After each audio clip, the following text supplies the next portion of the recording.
Hi. We're very excited to be joined by Howard Kelsey today. Thank you for joining us, Howard. My pleasure, Anthony. Good morning.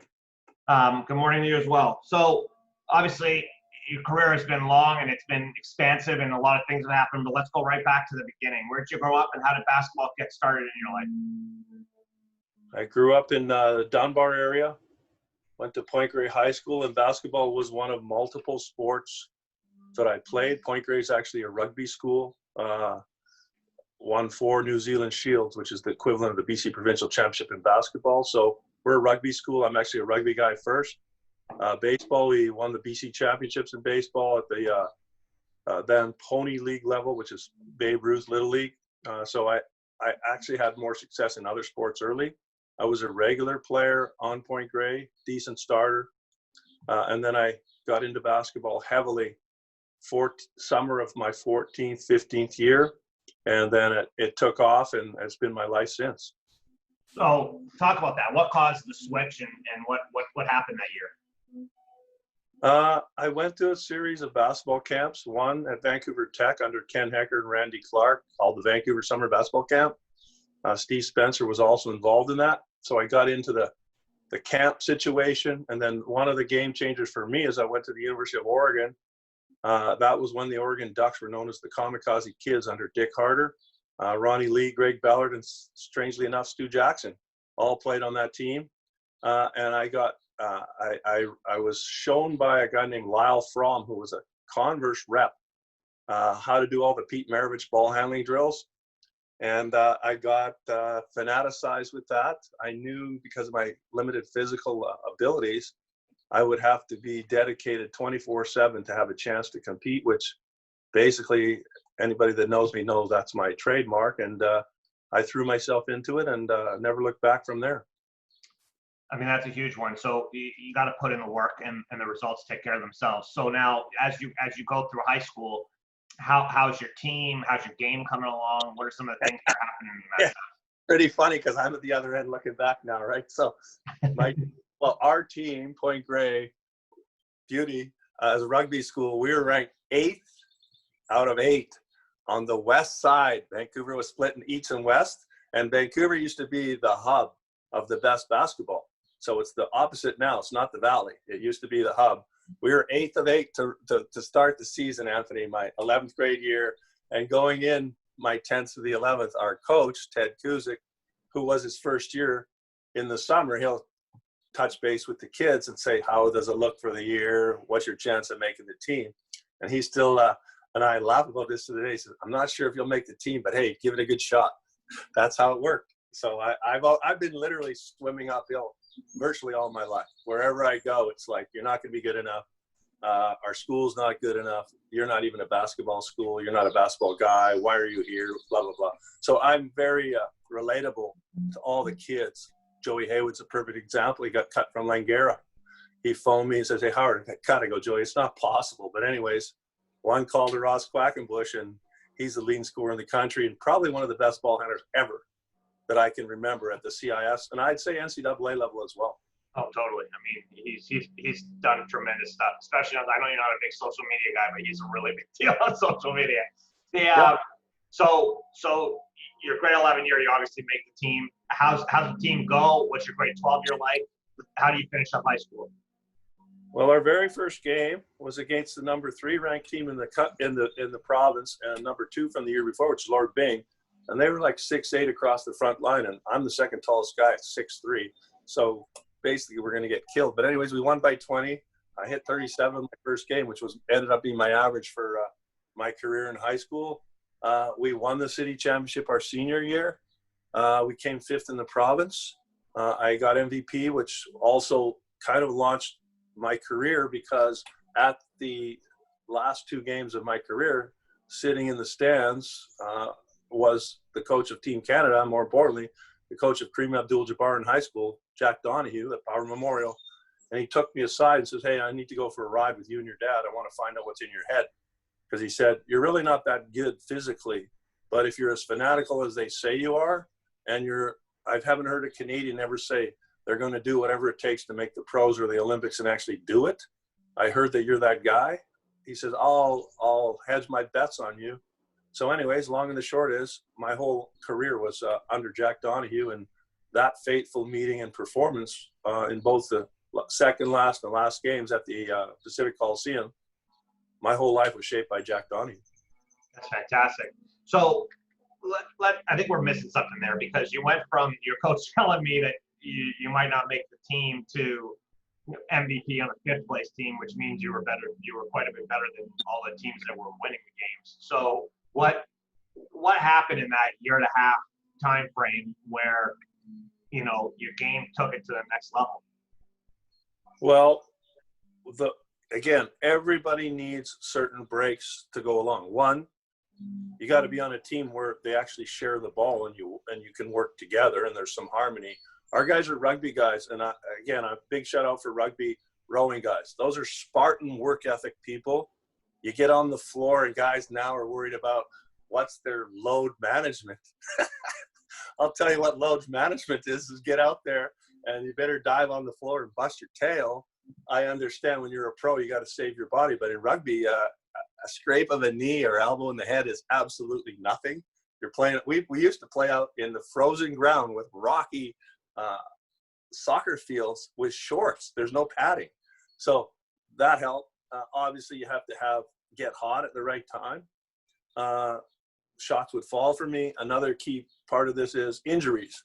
I was injury-free all my life. I'm now about 10 years ago, my knees went on me, and I'm pretty sad state to watch if I run up and down the court. But I never had any injuries that were serious. I had a lot of pain, but no torn cartilage, no meniscus, no bad ankles. So those were key issues. And Anthony, you can check my record. There's maybe Steve Nash, but Steve and I would be probably the most fanatical basketball guys in the history of this province. I mean, we literally lived in the gym hour upon hour. So get specific on that. You know, kids nowadays, I don't think they really get what lived in the gym means. What are you doing in the morning?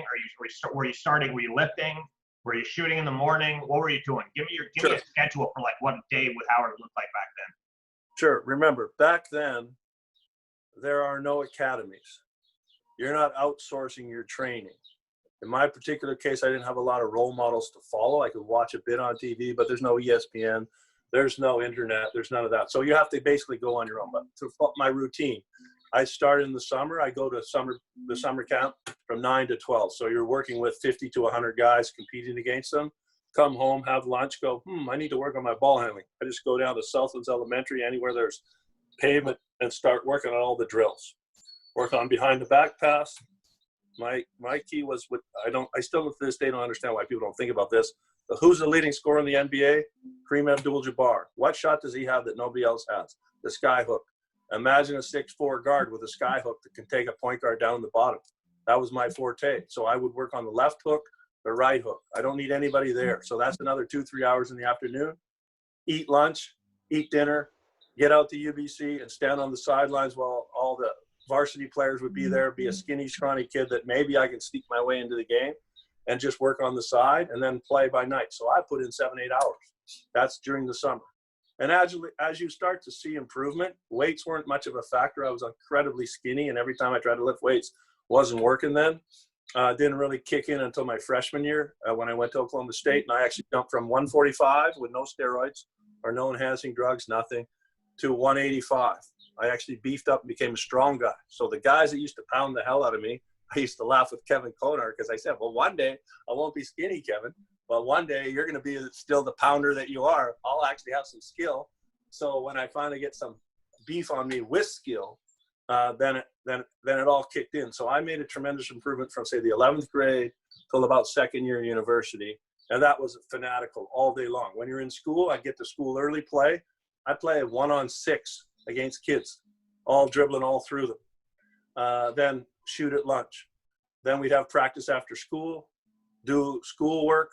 And then if the key that's always led me is what's the taste in your mouth? So is the taste in my mouth good with my shot? Everything in basketball is about your rhythm, your shot, unless you're a defensive lockdown player, because they don't even worry about the shooting the ball. I'm a guy that's got to score 30 plus a game for us to be in the game. So I got to have my rhythm. So whatever it takes, the brushing your teeth angle is the one I use. I don't get up in the morning and leave without brushing my teeth. I don't go to a game without having my game brushed. I got to know for sure before I stepped into the game that everything I did was prepared double for a half performance, so that you would always overachieve.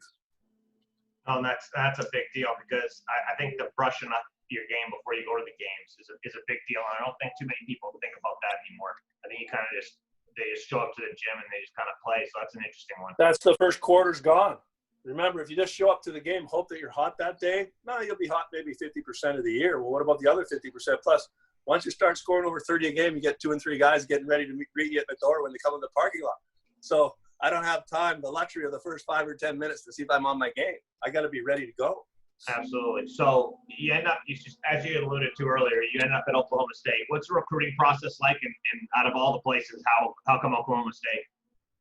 Well, back then, there was probably only 3 or 5 of us in all of Canada that would play Div 1. The best one here would be Lars Hansen. The other one would be Ken McKenzie, but they're also 7 feet. They weren't really interested in a semi-slow white guy that can't barely get it over the rim. So, end of the day is I had lots of offers in Canada, but the one that I got the best was Oklahoma State. One of our friends, his name is Charlie Payne. His daughter is Molly Payne. Not Molly. I can't remember the coach of Colorado. She's coach of Colorado. J.R. Payne. J.R. was a baby then. Charlie said he had contacts, and he helped me get connected with Oklahoma State. Sorry about forgetting J.R.'s name. Got the contact. The assistant coach was Bill Carlisle. He came up and watched me play, because Donahue had then taken me straight from high school on a trip to Europe with the national team. He watched it. And he says, okay, we're going to sign you. Head coach was Guy Strong from Kentucky. And I went to Oklahoma State in 1975-76. Stayed there for 2.5 years. Coach Strong got fired, was replaced by Jim Killingsworth. I ended up leaving as a starter at Oklahoma State.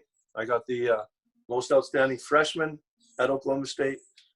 It was a struggle. We were not winning all the time, and then we were in the Big 8. But at the end of the day, I stayed there 2.5 years, transferred in my junior year, and transferred down because there was a loophole that if you transfer from Div 1 to Div 3, which is what I did at Principia, it's a small college in Illinois, you didn't have to sit out. I did not want to sit out because I'm a practice player. I don't like sitting out a year. So I transferred right away, and in the same year I was averaging 8 a game at Oklahoma State for the fall semester. I came out for 42 the first game against the best team in the conference in Indiana, Rose-Hulman College, and I played the rest of my career there. And Donahue said, Howard, as long as you're playing and you're playing better, I don't really care where you play. I mean, that's a big difference. So you play another 1.5 years there, and then what happens? What did you graduate with? I graduated a Bachelor of Arts Education. So the goal was to be a teacher, or was the goal something else? I had the road to be a teacher. I got my teaching certificate in British Columbia. I continued on, and I took a master's then. I got an NCAA postgraduate scholarship as well for academics. So when you play for Team Canada, the carding system allows you to go to school anywhere in the world. And I picked the University of Oregon. Why? Because it's the home of Nike. Bill Bowerman and Phil Knight had taken Nike from zero, becoming a track school, to Nike was now on the rise. Sports management was very hard program to find anywhere in the U.S. There wasn't sports management in 1979-80. It was just beginning to come. I wanted the sports management. I knew the University of Oregon was close to home, so I worked out a way that I could keep playing for Team Canada. They paid for it. The NCAA scholarship paid for it. And then I combined that with the good fortune in the 1980 pre-Olympic qualifier. I played in the pre-Olympics in San Juan. We won and qualified. First time Canada's ever qualified by a play-in for the pre-Olympics in men. And got picked to play in Guadalajara, Mexico. Guadalajara is the second largest city in Mexico. Knew nothing about it. Had to go back literally to the encyclopedia to look, where's Guadalajara? It's a big lake. It's up 5,500 feet. It's got a 75-degree year-round temperature, and I'm a sun guy, and I like the water and the sun. And I go, better learn some Spanish. Nice place to play in the sun. So I have a long-time connection still to this day with Guadalajara and the state of Jalisco. I took 2 players with me from Oklahoma State my freshman year, or my first year in Guadalajara, and then Jay Triano, who you would know well, Jay was my teammate for Team Canada for 11 of the years I played. I got Jay a contract there, and then another 7'2" center named Jim Zoot that you may or may not know from Canada, who also had stints in the NBA and is also in, along with Jay and I, in the Canadian National Basketball Hall of Fame. So I have a long connection with Guadalajara, Anthony. I played there for multiple years, and I just played Team Canada in the spring, Guadalajara in the fall, and worked on my master's at the University of Oregon in sports management over the winters, and then added it up. And in 1983, I got a master's from the University of Oregon.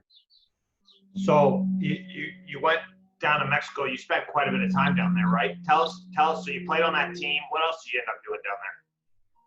Well, through playing on the team, it's a big transition because I didn't speak much Spanish. I had a good French base from Point Grey High School, and then I watched how much Latin transfer there was, about 70%. I ended up being thrust into a lot of situations, just being the guy that has to translate. Nobody else wanted to translate. Nobody else wanted to take the risk of driving the car in Mexico. So I ended up being that guy. Then I ended up having to speak for Jay and Jimmy and all the contracts. So I learned to get fluent in Spanish. We had a prominent group of people that supported our team. They'd always ask Jay and I out to their ranch. Very wealthy. We didn't understand what they were. All I wanted to be sure is there wasn't any drug dealing. I say, sounds like nice people. They always took us under their wing, and they kept saying, hey, we need somebody in Canada and the United States that we can trust to handle our produce, tomatoes. They ended up being the third largest tomato growing group in Mexico. I knew nothing about tomatoes. I'm a sports management guy. They said, well, you don't have to. You just have to know trustworthy guys. So I knew Randy Sung. Randy Sung lives here. He played at Burnaby Central. And Randy is one of the most successful produce distributors in the Western Hemisphere, Pacific Produce, Allied Foods. And so I connected them. I then went back and stayed in touch with Guadalajara, and while I worked at UVic for 7 years under Ken Shields. He had hired me coming out of my master's playing at Guadalajara in 1983 and says, hey, I want you to help build the UVic dynasty, not just in basketball, but in all sports, rowing, soccer, field hockey, you name it. Ken, that's my area, but I got to keep playing. I worked my tail off to get in 1980, and then we got hit with the boycott, which is brutal. Said, I need another 4 years because I need the Olympic experience. So, okay, you can go, you can come to UVic. You'll be the athletic coordinator. 83, 84, we brought the national team, including Jay, to Victoria. We trained there. By that time, there was a young kid growing up at Arbutus Junior High, Steve Nash, little to know who we become. And Victoria right then was the capital of basketball in Canada. The Vikings and the Vikettes at the time, they're called the Vikettes then, long before Carleton had the dynasty, Ken Shields and Kathy Shields beat the dynasty, built that at UVic. I did that, and I kept going to Mexico because I love the sun. When I had vacation, they kept working me. And then when let me get my dates straight, 1989-90, Ken was going to become the national team coach for men. Kathy already was for women. And when Coach Donahue naturally retired after the Seoul Olympics to prepare Team Canada for Barcelona. Ken, my opinion here, this hasn't come out publicly. I'm surprised that journalists haven't investigated this, but here it is. Ken Shields was not given a sabbatical by UVic. You would think that the John Wooden of Canadian basketball would have been given a sabbatical by their university. I can name names, but I won't. But I will say that Dr. Howard Petch, that was the president, he was retiring. He deserves all the credit for all the great stuff that UVic did. On his leaving, Ken Shields fell through the cracks, and UVic lost Ken Shields. So they came back to me and said, well, you need to take over. I said, well, I don't think so, because if you didn't support Ken Shields and our vision of a high-level Div 2, we took UNLV to 1 at the Thomas and Mack Center to inaugurate it. That's the UVic varsity team. We're a pretty good Div 2, mid-range Div 1 team.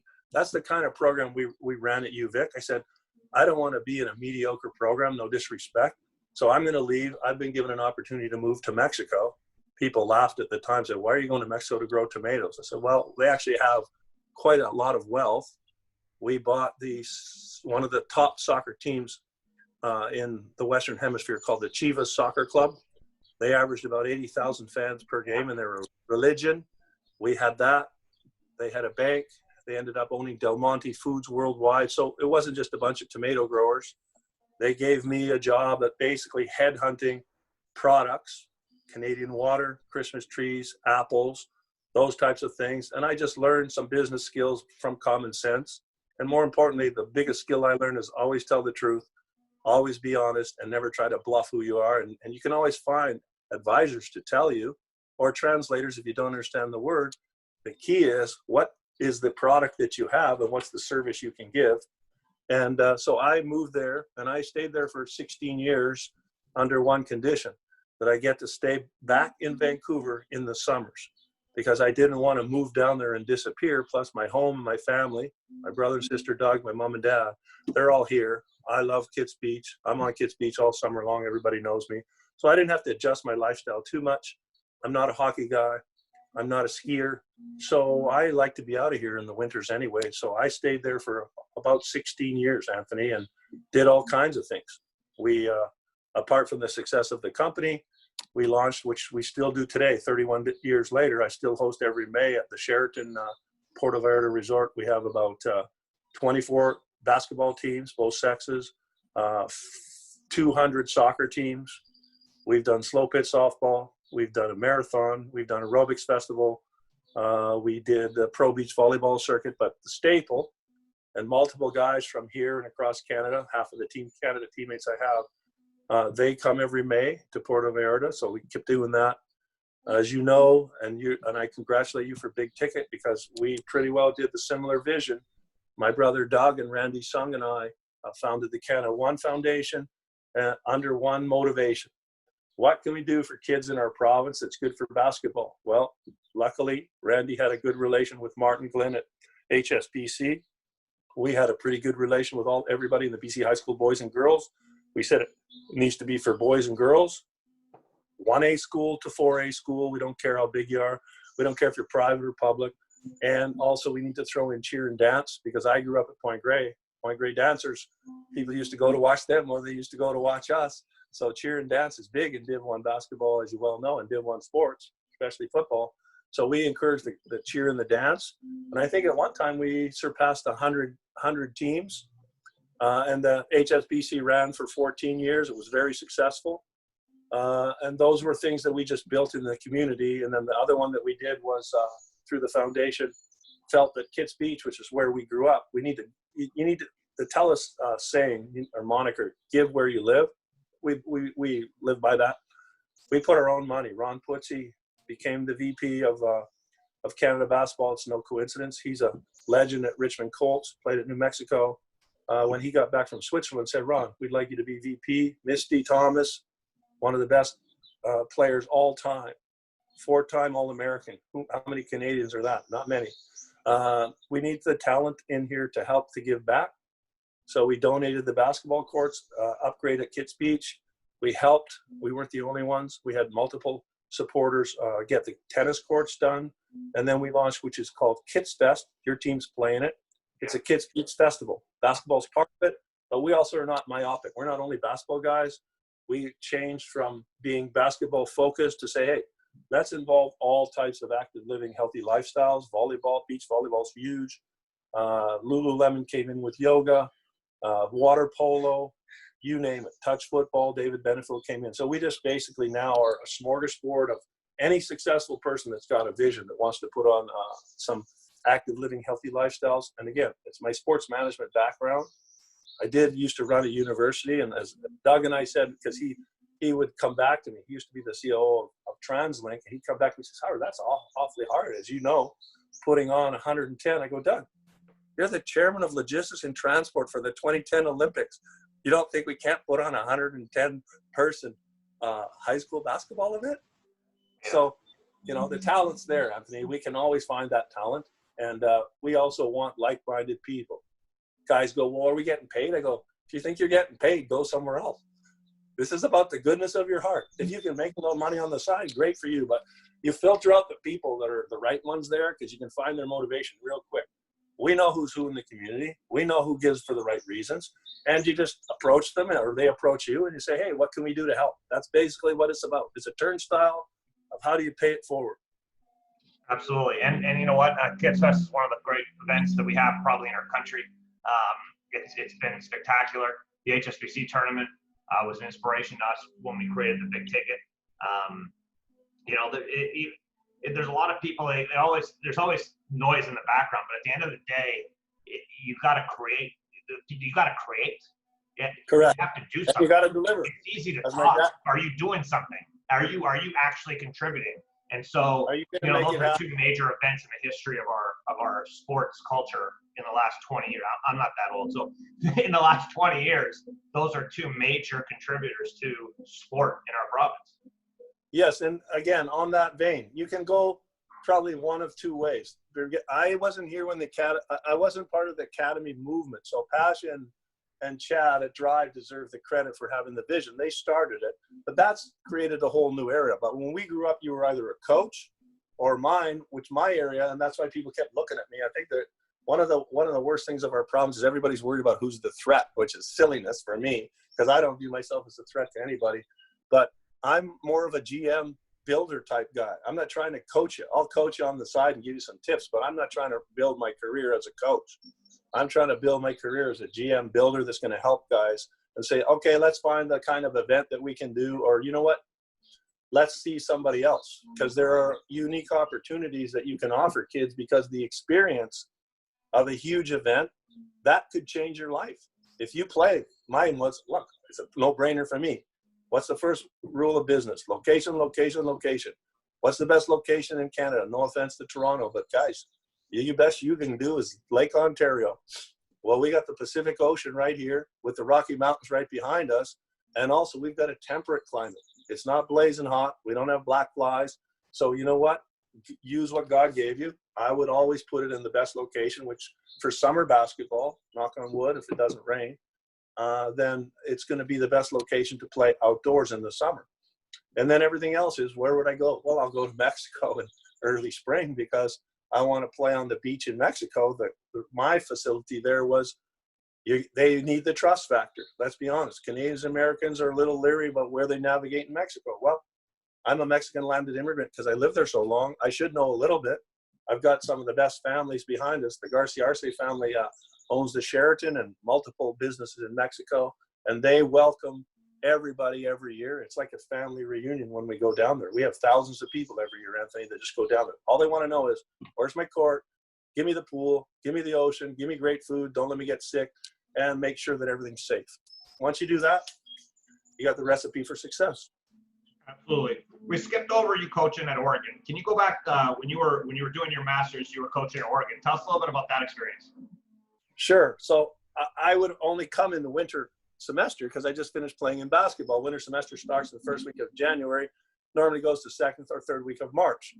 The coach there, and remember, women's basketball had just begun with Title IX. Just begun with Title IX. So I was there, and Elwyn Heine was Raise the the coach. screen a little bit for me, Howard. Pardon? We're cutting off your face. Can you raise the screen just a tiny bit? There you go. Perfect. Got it? That's Okay. good. I'll just move back. On that team were some stellar Canadians. Bev Smith, who was the first team All-American. Alison McNeil. I've got to think of two other post players. Allison Lang and her sister, and her sister's name escapes me. But 4 Canadians started at the University of Oregon. And Ellen goes, well, Howard, you're pretty good. You can help me. I said, all right. But Anthony, I'm not trying to be a coach. Anybody else would be diving or writing letters. I just happen to walk around the campus, and I'm a nut that's in the gym all the time practicing. He goes, sure, I'll help out whenever I can. So I start off on the bench. Sheila Strike was assistant coach at the time. And Sheila goes, Howard, you seem to be good. The girls seem to respond to you. Do you want to handle the rotations? I go, I just walked off the campus, and I'm handling the rotations. So it worked. Everybody liked it. So I got to do the rotations. Which, that's a very critical decision, but it was working. So I got to do that. And I did it for the other 2 years that I was there. But I cannot claim that that's, part of my coaching resume, because I never really have a coaching resume. I could sit on the bench. I sat on the bench with Leo against the Dream Team, right? I just popped myself in, and I'm a common sense guy. I'm great in the Americas. I don't know why Canada basketball hasn't engage me because I'm one of the most fluent Canadian guys in speaking Spanish. So Yeah. when we have trouble with the referees, or let's say that some of the way the referees are going, which I'm used to in Mexico, the refereeing is probably a 20-point advantage, depending on who the ref likes. You got to know how to navigate the Latino way of doing business, and I have a lot of that. So that's the story at U of O. That's funny. So let's go specific Canada basketball for a second. So when was your first year that you got to play Canada basketball? And then give us a quick journey on actually being on the national team. Sure. Well, I still got the jersey, so it's never left me since 1975. I literally came in 1975, my graduating year, and Donahue says, look, you're not good enough, but we're going to take you on the trip so to get you some experience. So I went. The stars then were Billy Robinson, may he rest in peace. He just passed away this year, Hall of Famer. Lars Hansen, Ken McKenzie, Alex Devlin. Those were the big four. Went to Europe and played in 75 with the A team. There's only 3 people that have come out of high school that do that. Martin Riley, Leo Routens, and Andrew Wiggins. And I was the other one. Then went to the junior team for 2 years, played under the late Jack Kenyon, had unbelievable experiences because I was playing the A teams, but I was not sitting on the pine. The problem is if you play up too high, unless you're a great player, if you play up too high, you sit pine. I'm not a pine sitter. I'll never sit pine. I don't think if you sit pine, you're not going to learn too much. You might learn from watching 3 or 4 games, but not a whole season. Because a guy that accepts sitting the pine is a guy that's maybe willing to accept not being a good player. So I played through there, and the next year was even better because in the 76 Olympics, it was hosted in Montreal, and we were already in. So the teams that had to qualify had to go through Hamilton, where we were the junior team, and go through the pre-Olympic qualifier. Well, our junior team were the cannon fodder, supposedly, to play against these teams to give them practice games. Well, we actually beat 3 of the teams that the men's team had lost to. So they saw us playing, and they go, these young guys, how are they holding their own? I got the Olympic experience by already 76, played up to the A team ever since, never looked back, 77 all the way through to 84, where we came 4th. Our biggest achievements for us is we were vaulted. We came 4th in the 76 Olympics. During our era, from 1977 to 1988, we never finished lower than 6th in the world, Anthony. We came 4th. We qualified 1st in the pre-Olympics in San Juan, Puerto Rico, and we got the heartbreak of being told, oh, just like the guys this year and the girls this year, they got to qualify. The girls qualified.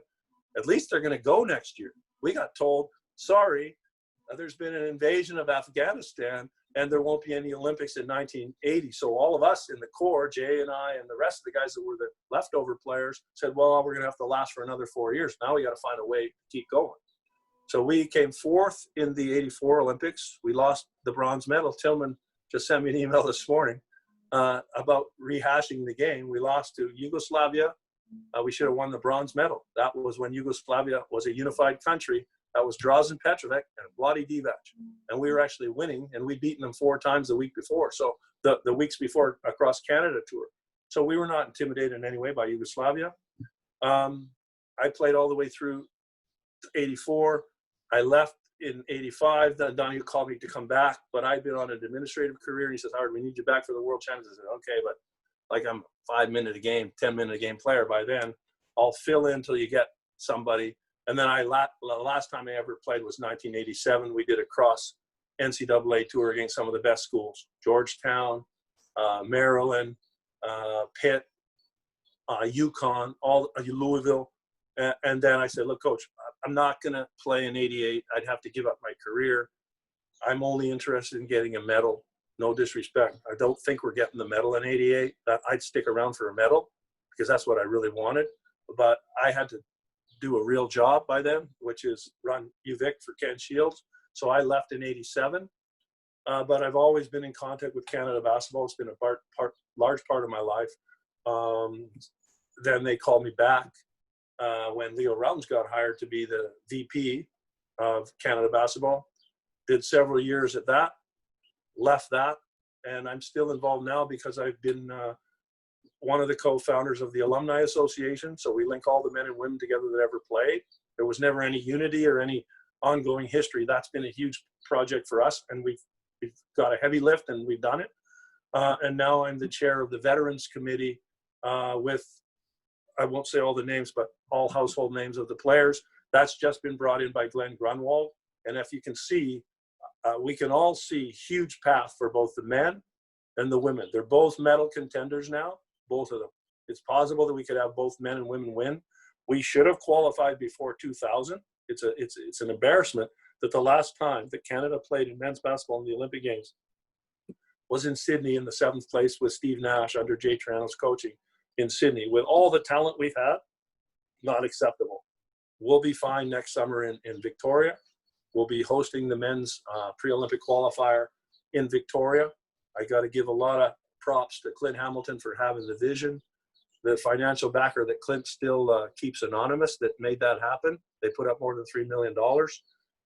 Glenn Grunwald and the city of Victoria for having the vision to bring it here to BC, because you're going to get to literally see the showcase of Canadian men's national team. I mean, what an unbelievable opportunity to bring that back to Victoria. It's very cool. I'm very excited to go watch it. We were excited to go watch Giannis play, and that this summer. Obviously, the world ended, so we're not doing any of that. But it's going to be huge. It's going to be going to be huge. Yeah, yeah. And so, you know, one of the things we were talking about yesterday, you talked the 3 things that you thought were really important for a player. So we'll get player specific now. Mental training, having a practice plan, and your personal training. Mental training, I think now is more relevant than ever before. Kids are a little bit, you know, there's a lot of doubt that creeps in. There's a lot of, you know, disbelief. People don't believe, you know, the mental space is not very strong. Back then when you were a player, or now recommending the players, what are your thoughts on mental training? Well, of all the things, that's what I'm known the best for, mentally tough. I mean, as I've been swimming uphill or upstream, it starts like a pond. The higher up you go, you start in a calm pond with level 1. You ended up moving to level 4, level 5 rapids very quickly as you move down that stream. Just try going down the river here from Cap on the river. It starts pretty calm, but pretty quick you're into rapids. Long and the short is, Anthony, the higher level you go, any elite level player, you're going to be equally or less gifted physically than the players you play. I rarely played against players that weren't physically better than me. Okay, if you're one of those gifted ones, if you're LeBron, if you're Kareem, if you're Wilt, if you're Shaquille, if you're Kobe, well, you walk in the gym. I saw Robert Sacre walk in the gym in grade 9. I said, okay, that guy's going to get a pass for sure. I mean, I look at his body. Okay, well, I didn't have one of those. So I got to find something else.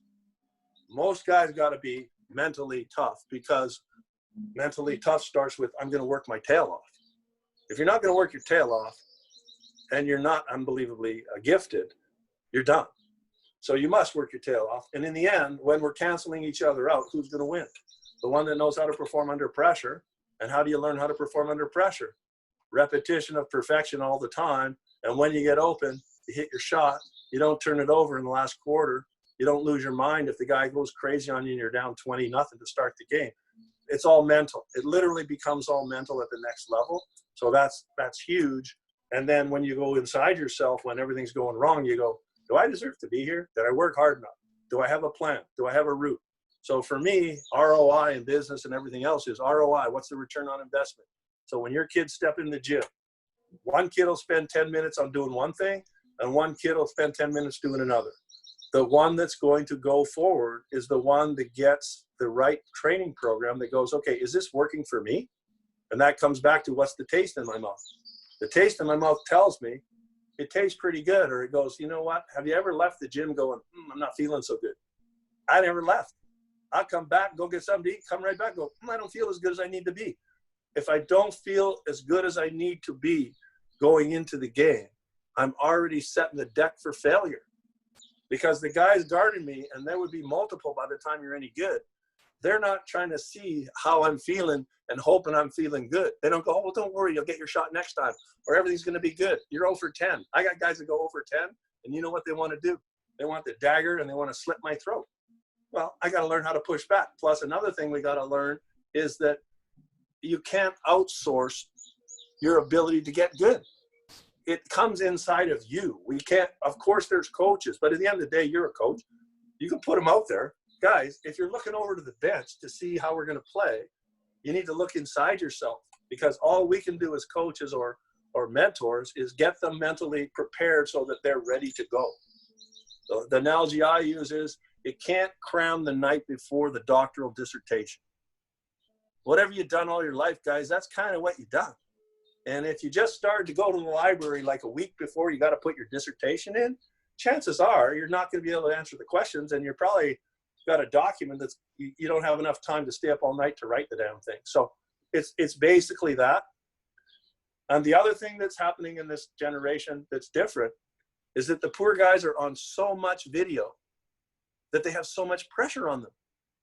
Like every single thing they do is magnified to the power of 1,000, whether it be good, or let's say they go over 15. Well, over 15 becomes over 5,000 because it keeps getting played so many times, and the kid isn't mentally tough enough to take that criticism. Look at how high profile Canadians are now in the NCAA. When I played, you barely saw us play. So we can have a little more leeway there. You play in the Olympic Games. I know 1984, when I walk out against MJ and Pat Ewing, I go, big boys are here, got to perform. Okay, but that's not every single day. The kids now, every single day. And they also live in the video world that everything is how it is portrayed. You can't Photoshop your success, guys. You can't download it. You got to go out there and grind it on your own every day in the mundane. And then when the lights go on, if you've done your job, you'll pop up. And the lights go on, you haven't done your job, you'll deflate like a balloon. Absolutely. I mean, on my screen, literally above you on my screen, I have written "doubt kills," because you have to. If you put in the work, then you just got to be confident it's gonna work, right? Like you gotta put in the work first, and then once you put it in, you gotta believe in the process, and then that will take care of itself. But I think a lot of kids are doubting. A lot of kids are, they've created anxiety. They're worried about what other people think. Like I'm at a point right now with this COVID thing in my life. I'm not willing to let other people bring me down. There's not, I got meetings with this person, I got meetings with that person. You can't let the noise get in the way of who you are or what you're trying to do. And I think it translates from business, it translates directly into sport. And if the second you figure that out, you're way ahead of the game. You have to live in your own little cone. You can't be arrogant. You can't be non-interactive. But you have to know what's going on inside of you. It's like trying to negotiate whether you're sick. People try to tell me whether I'm sick. I go, I know if I'm sick. I know if I don't feel good. I'll tell you if I don't feel good. Why are you trying to tell me if I feel good or I don't feel good? I know exactly how I feel. I don't tell you. I can say, you look kind of sick, but how do you feel? For me, it's not one. Always, Anthony, how do you feel? I always felt there was a small chance. I'll go back to my father, who's now deceased, but our biggest experience, and that's why I'm big on the BC Boys and BC Girls tournament, because those things are tradition and they're huge. They're institutional. If you're the MVP or if your team wins, that carries you in a way for parts of your life.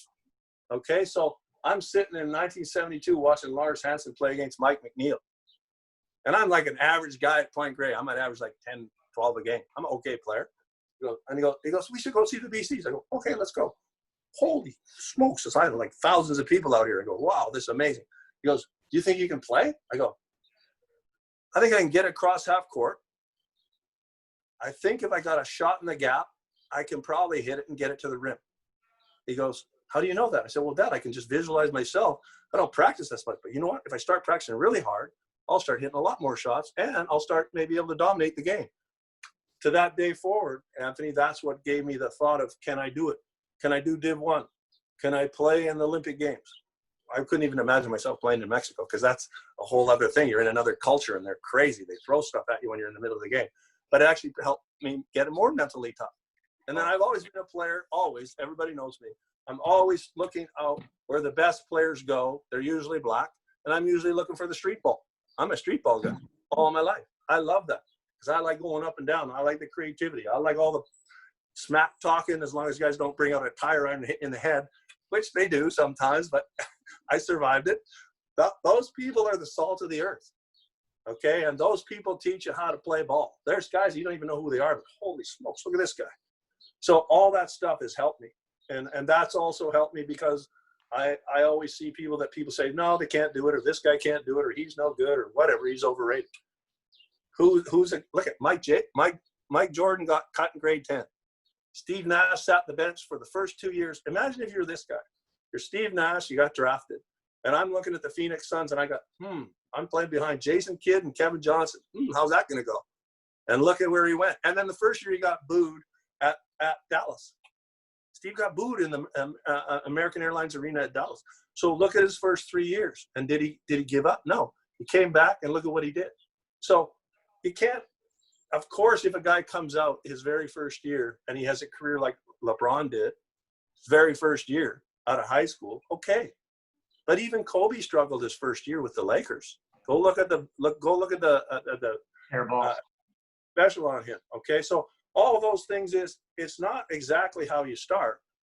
It's how you persevere, how you finish. And those guys have extreme mental capacity. They're very tough, relentless people. The last one I want to throw there is also one of the other things that we did, which I think has helped the city, is we brought the NCAA showcase here. David Monroe and myself in the vision with Brooks Downing, as well as Pavco, Vancouver Sport Hosting Tours in Vancouver.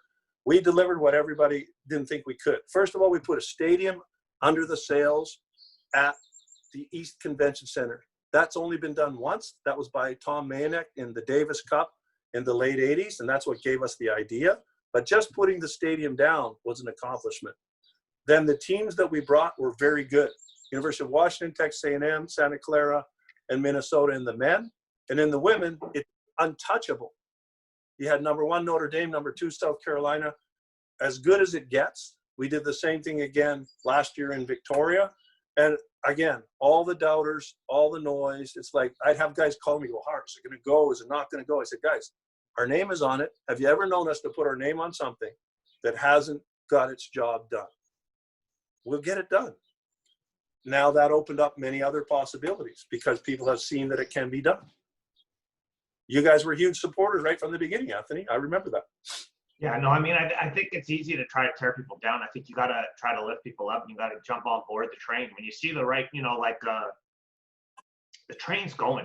You're either on the train or you're off the train, but the train keeps going. Or you're dumb enough to stand in front of it. Yeah, don't do that. That's a bad idea. Don't do that. I always told guys, I want to test your battle test and see if you'll take a charge on a train. 100%. And so you guys gotta keep rolling and keep contributing. So last piece, you're in 4 Hall of Fames. Tell us a little bit about how those came about and which ones they are. Well, I'll go in chronological order. The biggest honor for me to begin with was my first one, which was Point Grey High School. The only other 2 in that Hall of Fame was Margot Kidder. If anybody knows Superman, it's Margot Kidder from Point Grey. She's in it. And Seth Rogen, who came after me. But Mike Alina was the AD, said, "Howard, we know the legendary status that you have from the school. We'd like to put you in the Hall of Fame. That would be fantastic." So I always believe you manage your own backyard. So Point Grey High School, I'm honored to have been a graduate from Point Grey. I'm honored all the rugby and sports traditions. And my brother Doug and I, along with Terry Thompson and Howie Jackson, who put Point Grey on the map as basketball schools, that's been huge. The next one was the BC Basketball Hall of Fame. And I'm honored to be in that because it's my province. Another level up, and I have to congratulate, Tom Mayonek and the BC Sports Hall of Fame board, because that is a world-class operation. If you've been down to BC Place, Gate A, right by the Terry Fox statue, and you go in there, that's where the Lions and the Whitecaps play. Jason Beck and he have put together an unbelievable Hall of Fame in all sports. And so I'm honored to have represented basketball. I'm in the BC Sports Hall of Fame. Their dinner is over 1,000 people, and it's done as good as any dinner. Major League Baseball, NFL football, NBA, Naismith Hall of Fame. That dinner is world class. I'm honored to be part of that, and I contribute to that as well behind the scenes to make it get better and make sure that more and more people that deserve to be in there get in there. Then the biggest one was this year for me, and and I really don't care after this, baby. That's all. I can't ask for more. I actually sat down that night and say, full circle, what am I trying to do now? I can't get any more honors. Is the Canadian National Basketball Hall of Fame. So I went in this year. We will be announcing Steve Nash this year. Steve's going in because he's finally eligible. You have to be out at least 5 years. So the Canadian National Basketball Hall of Fame is the highest honor that you can have in basketball in our country. I'm honored to be part of it, and also uniquely named as a player, athlete category, and a builder, which was huge for me. I had no idea that was coming. They honored me in both categories, which is great because not only did I do it on the floor, but I also got to do it off, and now I will be doing it more off. And I want to see that the Hall of Fame, Anthony, for any of the kids that you're bringing up, I want that Hall of Fame to be world class. I've been a stickler on our own people saying, guys, did we invent the game? Factually, yes. Is Mr. Naismith the person that did it? Yes. Have you seen how they do the NBA inductions? World class on ESPN. Where are ours? Does anybody ever see one? Where is our Hall of Fame?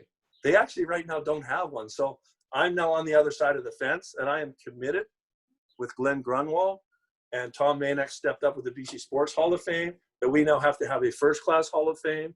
It has to have a nice ceremony. And I'm sure that with Steve Nash going in, it will draw a lot more attention to it. I'm sure they're going to have to step up their game, which will only benefit everybody else that deserves to be inducted. And let's be honest, from now on, you're going to have to be an NBA, WNBA, Olympic-level medalist just to get in the door, because you know who's coming. We got Wiggins, we got Barrett, we got Corey Joseph, we got Tristan Thompson, you name it on the men's side. So that bar, Kelly Olynyk, that bar is moving higher and higher and higher. And it's an honor to be in there decades later from literally, it's a micron whether I make it out of high school, I think. It's a micron whether I actually get in from 10th grade, point grade, to being a good player at point grade. Then play Div 1, then play Div 3, then play Olympic Games, then play Mexico, then come on the back end and help Shields build a dynasty. It's a micron. But again, it comes back to mental training and preparedness and, you know, my personality. I'm going to be relentless and keep pushing forward as best I can. That's your personality too. All right, guys, done. Well, listen, what a great opportunity. I'm very excited that we have this documented now. We'll have it forever. I think the work you've done in the community is fantastic. I think obviously the work you did on the court is. I would have loved to watch you play, to be honest with you. the work on the court was obviously fantastic, and I think we've got to keep pushing. I mean, I think that's a big one. You know, now after COVID, you gotta do more now. It's not even about like we got to survive. We got to find a way to thrive, right? And so we're going to have it again this year. Hopefully, they let us run the tournament and the high school sports. They don't shut us off. But we're planning on having over 150 teams this year. So great. It's going to be something cool, and we're taking the lead from you, and I appreciate all the work you've done. We're happy to help any way we can. You know what? Just one call. Thanks, Howard. Take care. We'll talk to you soon. Have a great day. Thanks, Anthony.